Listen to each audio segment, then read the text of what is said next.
Pessoal, na nossa última aula, nós concluímos, na verdade, nós fomos até até a página 636, tá? A gente estava falando sobre transpiração.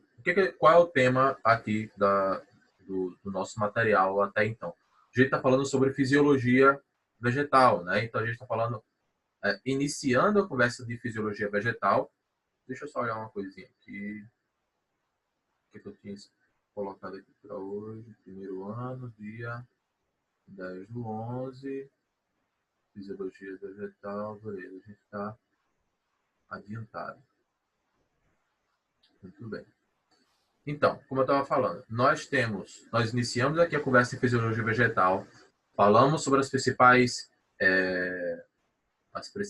estruturas, né, que a planta possui, que tem a ver com esse contexto de funcionamento da planta. Fisiologia, físio, está relacionado a funcionamento. Né? Então, fisiologia vegetal, como a planta funciona. Só que ela pode funcionar, e a gente estudar esse funcionamento, sobre vários aspectos. Então, a gente tem absorção de nutrientes, nós temos o transporte desses nutrientes, nós temos as trocas gasosas que são realizadas pela planta, a questão dos hormônios, né, que a gente chama de fito-hormônios. Nós temos os movimentos vegetais, movimentos gnásticos, geotropismo, tignimatismo, os gnastismos, né, movimentos gnásticos. A gente tem o fotoperíodo também, que é estudado nesse assunto. Então, a gente vai ter aula hoje ainda sobre fisiologia vegetal, vai até o final. Só que cada dia com um ponto diferente para a gente abordar aqui. Ok. Daí, nós já iniciamos essa conversa aqui, né, a partir da absorção de nutrientes, né? Nós já diferenciamos aqui vias. Primeiro, nós vimos que as plantas elas absorvem os nutrientes a partir da raiz, só que não é pela raiz toda. Nós sabemos que existe uma área na raiz que é chamada de zona de absorção ou zona pilífera, que é onde a planta ela consegue absorver com mais propriedade, né, os seus nutrientes. Sendo que essa absorção pode ocorrer pela via apoplástica ou pela via simplástica. A via apoplástica é justamente quando o nutriente, a água e os sais, eles seguem entre as células, tá? Entre uma célula e outra. Na via simplástica, o material inorgânico ele segue por dentro das células, de uma célula para outra, de uma célula para outra, através dos plasmodesmos, que são essas ligaçõezinhas entre uma célula e outra. Ok? Até chegar no xilema, que é por onde a planta ela manda esse nutriente todo para a zona de fotossíntese, né, para as folhas, geralmente. Ok. Daí nós falamos sobre transpiração. Esse mecanismo por onde a planta ela elimina os resíduos da fotossíntese, incluindo a água, né, o vapor de água, que ela vem, chegando agora, que ela vem a excretar, tá? Só que, para que a planta realize esse processo de transpiração, nós temos duas estruturas que são coparticipantes aqui. A cutícula e o estômago.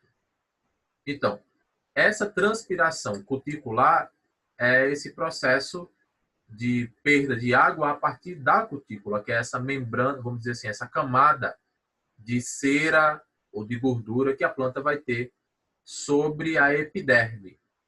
Já a perda de água pelo estômago é uma perda de água mais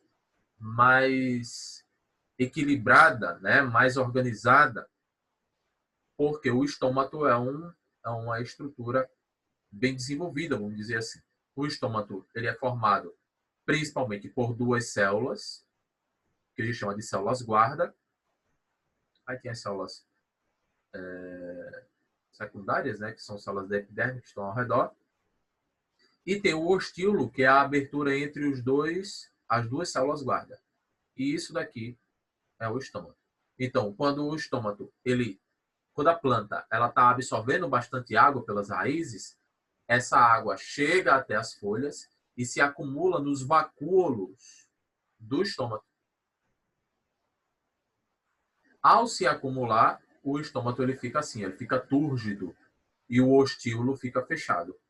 Essa região aqui do meio fica fechadinha. Quando a planta vai perdendo água, o estômago que estava túrgido, ele fica, ao invés de túrgido, ele fica murcho, né? Ele fica flácido. E as células guardas, elas diminuem essa turgência, ficando assim. O ostíolo abre e a planta elimina, a planta vai perdendo mais água por essa abertura, tá? Vamos adiante. Então, aqui, funcionamento dos estômagos. Diante disso, eu tenho alguns fatores que colaboram para a abertura e para o fechamento, ou para o fechamento dos estômagos. Abertura ou fechamento. Quais são os fatores? Aí vamos lá. A luz, a influência da luz, a concentração de gás carbônico na planta e a absorção de água pela planta. Ok? Ó. A maior parte do vapor de água perdido na transpiração provém da transpiração estomatal. A absorção de água pelas células guarda ocorre quando elas ficam hipertônicas em relação a células anexas, pela entrada de íons de potássio por transporte ativo, ou seja, gasto de energia. Se o transporte ativo de potássio para dentro das células guarda é interrompido, o que foi acumulado sai por difusão e a célula guarda perde água, fechando o ostíolo e diminuindo a taxa de transpiração. Resumindo, quando a planta ela tem água em excesso, ela absorve essa água,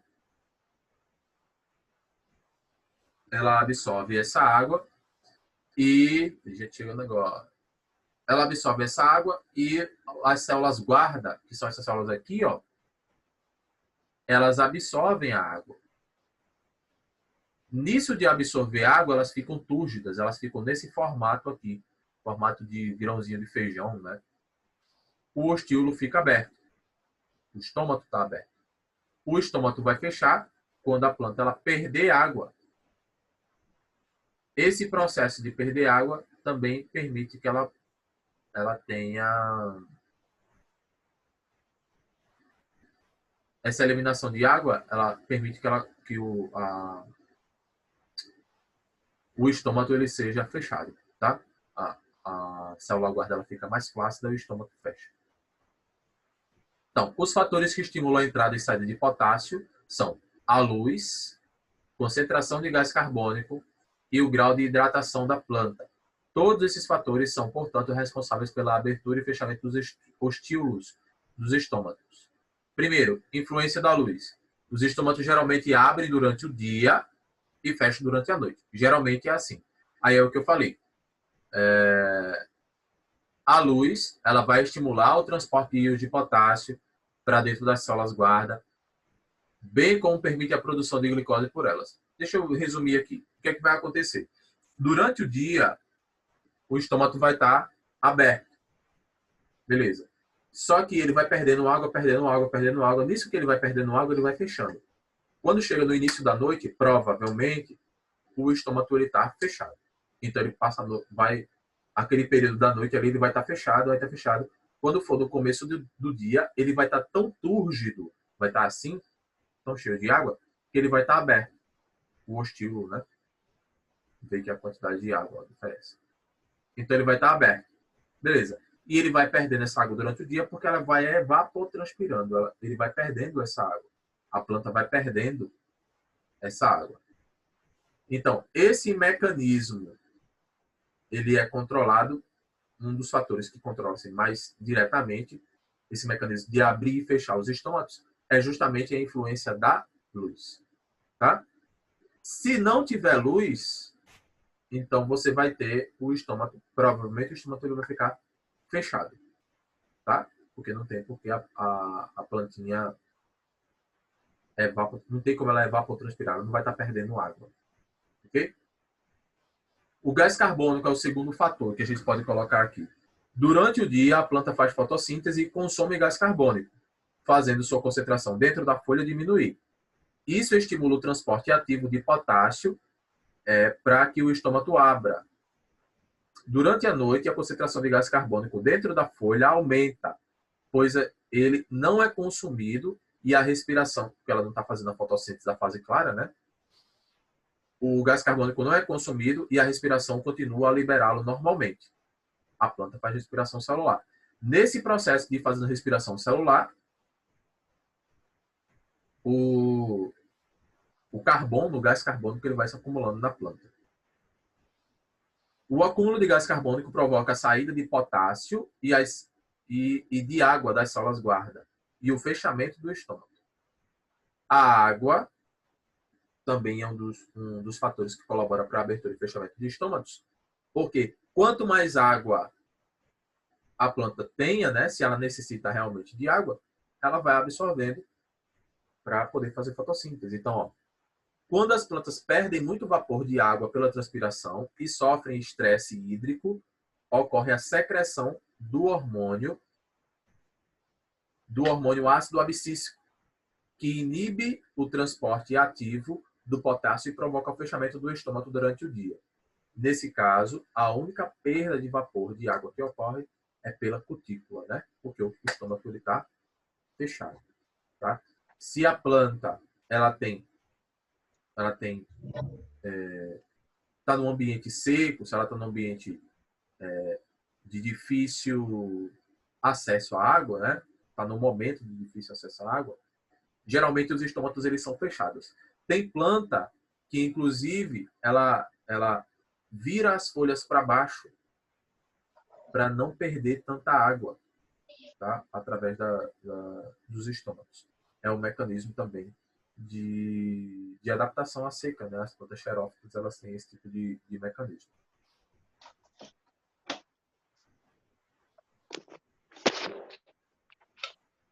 Vamos lá. Ok. Em relação ao transporte de seivas. Bom, nós vamos ter, como a gente já conversou anteriormente, dois tipos de seivas, né? Nós temos a seiva bruta e a seiva elaborada. A seiva bruta também é chamada de seiva inorgânica e a seiva elaborada é chamada de seiva orgânica. Nas plantas terrestres, a seiva inorgânica é caracterizada pela presença de água e sais minerais, tá? E são absorvidos pela raiz e translocados pelo xilema, que é a parte mais interna da planta. Ok? Xilema, bem pelo miolo da planta. A seiva orgânica, aliás, seiva orgânica, que vai ser rica em açúcares, né? Água e açúcares, produzidos na fotossíntese, é translocada pelo floema, que é uma estrutura mais externa das plantas. O xilema é mais interno e o floema é mais externo em relação ao xilema. Como é que vai acontecer essa translocação de seiva? Tá? Então vamos lá. Os vasos lenhosos que compõem o xilema, a parte mais interna, né? Por isso que é lenhoso, que compõem o xilema, são tubos compostos de células mortas e extremamente lignificadas, que tem lignina. Daí o movimento da seiva inorgânica sem ser sempre ascendente, ou seja, vai de baixo para cima. A seiva inorgânica, ela sempre vai ser direcionada dessa forma. Vai das raízes para as folhas. As células do parênquima, que é um tecido que funciona como se fosse um músculo para a planta, né, que pode armazenar algumas coisas. As células do parênquima lenhoso bombeiam sais minerais e água para o interior dos vasos lenhosos, gerando uma pressão de raiz que empurra a seiva para cima. Uma das coisas que faz com que a seiva suba também é justamente a evaporação, a gutação. A água está sendo eliminada e por conta do vapor de água, aquela região ela fica sem água. Então, por osmose e por transporte ativo, por conta do potássio, a água ela vai sendo mandada para cima com os nutrientes. Tá? É como se você tivesse... Se você pegar assim, ó, você pode fazer experimento na sua casa. Deixa eu ver aqui um exemplo. Digamos, vamos ver se eu explico aqui. Ó. Um experimento que você pode fazer na sua casa. Pegou aqui um vasinho de planta. É uma plantinha. Aí eu tenho aqui uma garrafa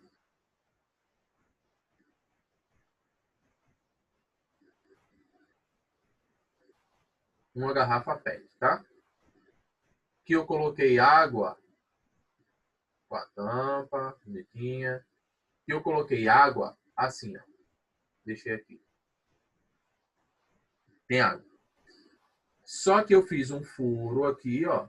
E eu coloquei um barbante de lã, um barbante de tecido, pedaço de tecido, alguma coisa assim.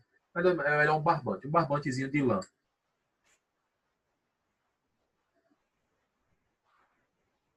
Ó, um barbante de lã e eu fiz isso daqui, ó. Esse barbante de lã, ele vai fazer o quê? A água, ela vai subir por aqui, ó, e ela vai molhar a planta até secar isso aqui. Tá? Justamente porque a planta, aqui dentro, a água, a tendência é que ela evapore. Então, ela vai subir aqui, mas ela condensa. E ela vai condensando, à medida que ela vai subindo aqui, lógico que você não pode deixar um barbante de 3 metros.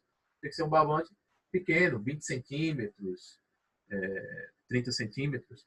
Você deixa que ela vai, vamos dizer assim, regar a sua planta. Tá? A garrafinha consegue regar a sua planta. Deixa eu voltar aqui.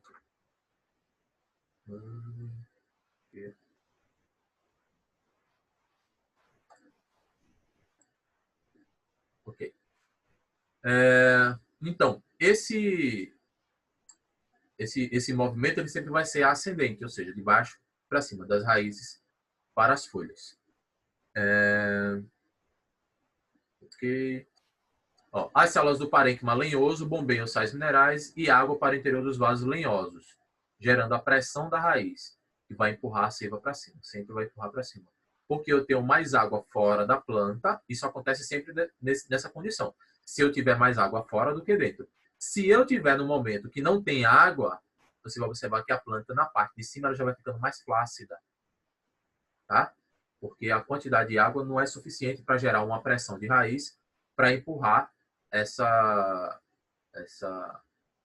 água até as folhas. Esse mecanismo é eficiente em plantas de pequena estatura e na primavera, quando há muita umidade atmosférica e muita água no solo, o excesso de seiva inorgânica bombeado pela raiz pode ser eliminado por gutação, que é o quê? Nas pontas das folhas, nas folhas, né? A gente observa que a água ela vai formando umas gotinhas, né?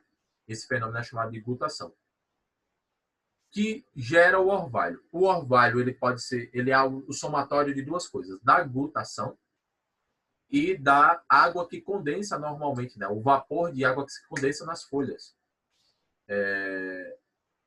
Quando o vapor de água é mais quente do que as folhas, ele bate na folha e condensa, passa do estado gasoso para o estado líquido, tá? Formando o orvalho. Ramos cortados exudam em virtude da pressão das raízes que empurram a seiva existente dos vasos do xilema. O movimento é resultado da pequena velocidade de transpiração e do acúmulo de solutos nos vasos lenhosos. Isso provoca uma pressão positiva nas raízes que bombeia a seiva inorgânica para cima. A gente falou disso aqui agora, mesmo que eu estava falando do exemplo do vasinho da planta. Tá? Bora aqui adiante. Ó. Árvores muito altas, aí já vem outro contexto, para levar a seiva das raízes à ponta dos galhos utilizam um processo de translocação explicado pela teoria de Dixon, ou teoria de coesão-tensão. Como os vasos lenhosos são capilares, muito finos, a seiva inorgânica fica aderida às paredes dos vasos, sem deixar espaço para a formação de bolhas de ar. Esse estado é conhecido como coesão e permite que o deslocamento de uma molécula de água provoque o deslocamento de toda a coluna de água dentro do vaso lenhoso. Quando as folhas transpiram, perdem água e isso provoca a necessidade de repor a água perdida, retirando-a do xilema. É basicamente o seguinte, ó. Dentro do caule da planta vai existir água, porque a planta está absorvendo essa água. Quando ela absorve água, fica tudo preenchido por água na planta. Aquele vaso condutor, o xilema. Quando na folha acontece a fotossíntese, a transpiração, né? Okay? Quando vai acontecendo, aquele espaço precisa ser preenchido por água novamente. Então ele vai preenchendo, preenchendo, preenchendo, e toda a coluna de água é empurrada para cima. E esse mecanismo é controlado principalmente pela evapotranspiração. Tá? Então, ó, o movimento ascendente de seiva inorgânica ocorre porque a força exercida pelas folhas ao transpirarem é mais eficiente e vence a gravidade e a resistência da parede dos vasos. Então, ó, quando a planta perde a água, ela precisa repor essa água. E na medida que ela vai repondo, e isso de repor é como se fosse uma esponja, sabe? Que você pega a ponta da esponja que está seca, aí você coloca a pontinha na água, mas com o passar do tempo, ela encharca completamente. É justamente esse tipo de contexto. A água ela vai preencher os espaços que a planta possui, como se fosse uma esponja, de modo que, à medida que ela vai preenchendo, os espaços abaixo vão sendo... À medida que ela vai preenchendo nas folhas, o espaço abaixo vai sendo preenchido também. Aqui embaixo vai sobrar espaço. Vai ser preenchido também, vai sendo preenchido, preenchido, até que lá na raiz a planta puxa a água que está fora para dentro do xilema, né? Já na seiva orgânica, o processo ele é um pouco diferente por conta da estrutura dos vasos, né? Como a gente falou ainda agora, os vasos condutores o vaso xilema, né? O xilema em si, ele vai ter um movimento da seiva bruta que é sempre ascendente, ou seja, de baixo para cima, sempre. Quando você vem para a seiva orgânica, a seiva elaborada, essa seiva tanto vai correr de baixo para cima, de cima para baixo, quanto de um lado para o outro. Ok? Vamos entender isso. Ó. Translocação de seiva orgânica. Depois que os açúcares eles são produzidos por fotossíntese, geralmente na folha, né? Se for no cacto, é no caule, devem ser transportados para outras partes da planta para que sejam utilizados ou armazenados. O transporte ascendente se verifica quando as regiões de maior consumo energético são as regiões de brotamento. Então, pode ser que a água ela suba quando a planta precisar formar novas folhas, florescer, frutificar, né? Coisas do tipo. Tá? Tiver algum tipo de infecção, algum tipo de corte, né, lesão em algum tecido na parte superior. Então, a seiva elaborada, ela pode subir. Ok? Os diferentes processos que tentam explicar esse mecanismo começam com o transporte ativo, estimulado pelas células companheiras do floema, que bombeiam sacarose para dentro dos vasos liberianos. Esse bombeamento provoca aumento de concentração de sacarose e permite que o deslocamento ocorra nos vasos por difusão. Ou seja, de onde está uma maior concentração de sacarose para onde existe menor concentração de sacarose. Ou resumindo, acontece a fotossíntese lá na folha, essa glicose ela vai sendo distribuída para outras áreas, para células, justamente que é para suprir a necessidade energética da planta, onde não tem glicose. Então, a glicose ela passa do meio extracelular para o meio intracelular por difusão, tá? Que é justamente de onde tem maior concentração para onde tem menor concentração. Como a concentração de sacarose dentro dos vasos liberianos é maior, as moléculas de água vão passar para esses vasos por osmose. A osmose, lembra que vai acontecer o quê? De onde tem menor concentração de algum soluto para onde tem maior concentração. Tá? Então, a água, a osmose, ela é o inverso da difusão de soluto. Tá? Da difusão, né? É um tipo de transporte passivo, mas é de água. A osmose é transporte de água. Enquanto que a difusão simples, difusão facilitada, são transportes de soluto. Difusão é solvente, aliás, osmose é solvente e difusão é soluto. Tá? Transportes diferentes.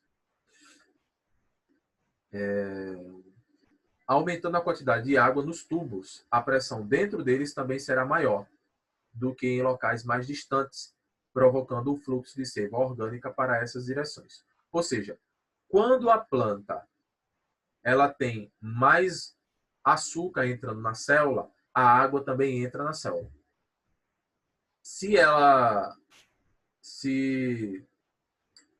Por exemplo, tem muito açúcar fora da célula, essa água fica mais no vaso condutor mesmo, de modo que essa grande concentração de água, ela permite que haja o transporte de glicose, tá?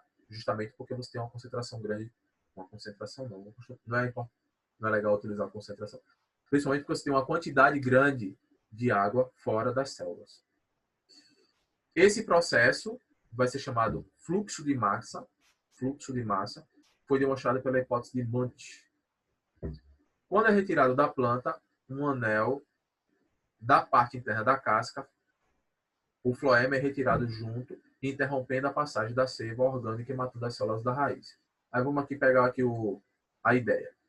Esse esquema aqui é para representar o quê? Você tem na parte mais interna o xilema e na parte mais externa o floema. Esse tipo de estratégia aqui é chamado de anel de Malpighi, que vai ser o quê? Retirou-se aqui a casca, né, ó, essa parte mais externa da planta, para quê? A seiva sobe, seiva inorgânica, né, o xilema está aqui dentro. Acontece a fotossíntese lá nas folhas e depois o floema desce. Quando o floema desce, ele se acumula aqui porque ele não consegue passar. Tá? São as substâncias orgânicas aqui acumuladas. Ou seja, o xilema é mais interno, o floema é mais externo. E aqui está mostrando, ó, translocação de seiva inorgânica do xilema, né? Ó, é sempre o quê? Ascendente. Já floema, ó, é ascendente e descendente. Tá? Ou seja, o floema ele circula em todas as direções. E o que inclusive, auxilia o floema para ele poder circular em todas as direções é justamente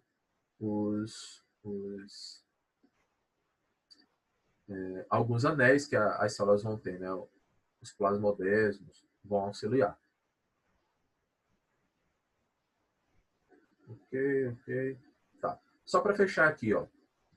Muitos fisiologistas vegetais comentam que a hipótese de Muntz negligencia a natureza viva do floema, não levando em conta que aminoácidos também fazem parte da seiva orgânica e são transportados em velocidades diferentes das dos açúcares, contrariando a experiência. Os movimentos ascendentes que essa seiva faz também não seriam satisfatoriamente explicados. Portanto, a hipótese de Muntz não fornece explicações fisiológicas completas, existindo outros processos envolvidos no transporte da seiva orgânica.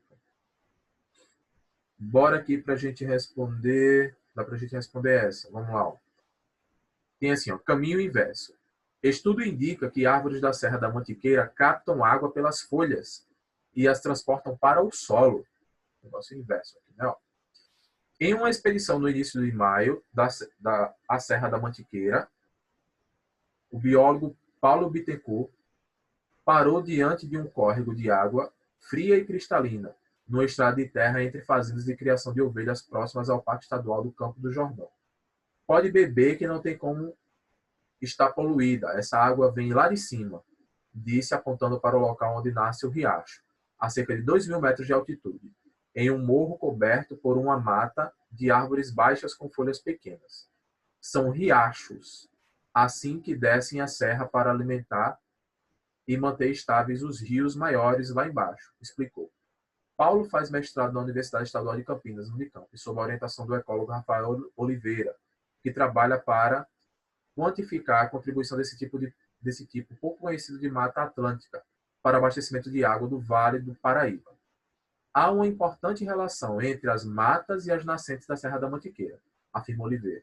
Sem essa vegetação, a chamada floresta tropical montana nebular, a neblina que sobe a serra seguiria continente adentro, carregando a umidade, que obtém a partir da evaporação dos rios e a transpiração das plantas no vale. As pequenas matas nebulares nas encostas montanhosas retêm a umidade quando o vapor da neblina se condensa em gotas sobre as folhas e escorre para o solo. Estudos em matas nebulares tropicais da Costa Rica sugerem que a captação de água da neblina pelas árvores pode contribuir com até 30% do volume dos rios de uma região. Ou seja, quando você deixa alta, está em locais altos, né, como a Serra da Mantiqueira, a água ela condensa nas folhas e escorre para o solo. Nesse processo de escorrer, infiltra no chão, forma os lençóis freáticos e depois aflora como sendo nascentes, riachos, rios e coisas do tipo. Tá? Uma porção menor da água da neblina retorna ao solo de um modo surpreendente, por dentro das árvores. Em um artigo publicado online em março na New Phytologist, será a capa da edição de julho, a equipe de Oliveira mostra que quando o solo está seco, a neblina aparece, as folhas da casca de anta, que é a Drimys brasiliensis, a árvore mais abundante nessas matas, são capazes de absorver a água que se deposita em sua superfície. Os pesquisadores observaram que o sistema vascular da árvore conduz essa água até suas raízes e libera parte dela no solo. Segundo Oliveira, é a primeira vez que se observa essa forma de transporte da água em uma árvore tropical. Então é interessante, as árvores absorvem água pelas raízes nesse contexto aqui. E ela pode, aliás, absorvem a água pelas folhas e vão levando essas águas até as raízes. Primeira questão tem assim, o texto mostra uma interação diferente entre árvores e a atmosfera. De acordo com seus conhecimentos, comente esse fato. Qual é a interação diferente? A absorção de água pelas folhas e liberação de água pelas raízes. Ok? Absorção de água pelas folhas e liberação de água pelas raízes. A questão 2. Que constituição química caracteriza a cutícula vegetal, onde é encontrada e quais são as suas funções na planta? Ó, a cutícula, ela é gordura, a camada de gordura, né? Ou seja, é lipídio, a constituição química. A constituição química da cutícula é lipídica, vamos dizer assim. Onde é encontrada? Nas folhas, sobre as folhas, sobre a madeira, tá? E quais as suas funções? Proteção contra a desidratação, tá? Manter a umidade, ó, no interior do vegetal. E a questão 3, de finalizar aqui, ó, tem assim, em um experimento, a botânica pingou gotas de água com cristais fluorescentes sobre folhas de uma planta denominada popularmente de casca de anta, em uma estufa, que é a mesma que a gente está vendo aqui em cima, a gente viu no texto. para depois observar ao microscópio o caminho percorrido pela água. O trabalho comprovou que a água atravessa a cutícula e penetra na folha, ao desarranjar esses cristais. Além da água da chuva, como demonstrou o experimento, que tipo de ambiente poderia promover esse processo? A gente precisa ter, além da água da chuva, se não tiver chuva, né? Precisa que o ambiente ele seja úmido, ou seja, a umidade do ar precisa ser alta. A gente pode colocar assim, que tipo de ambiente, né? Ambientes com alta umidade do ar, tá? Que tipo de ambiente? É isso mesmo, alta umidade do ar, alta umidade atmosférica, tá? Em locais úmidos, como o interior de florestas, e grande quantidade de vapor de água na atmosfera poderia levar a esse acontecimento. Ok? Fechado? Tudo certo? Pessoal, falta 1 minuto para a gente concluir. Vou deixar as atividades para fazer durante a semana, tá? Para não fazer aqui muito nas pressas. E quando for na próxima aula, a gente faz uma pequena correção e vai ao capítulo seguinte. Beleza? Ok? Tudo certo? No mais, nos veremos na próxima. Abração. Valeu. Tchau, tchau.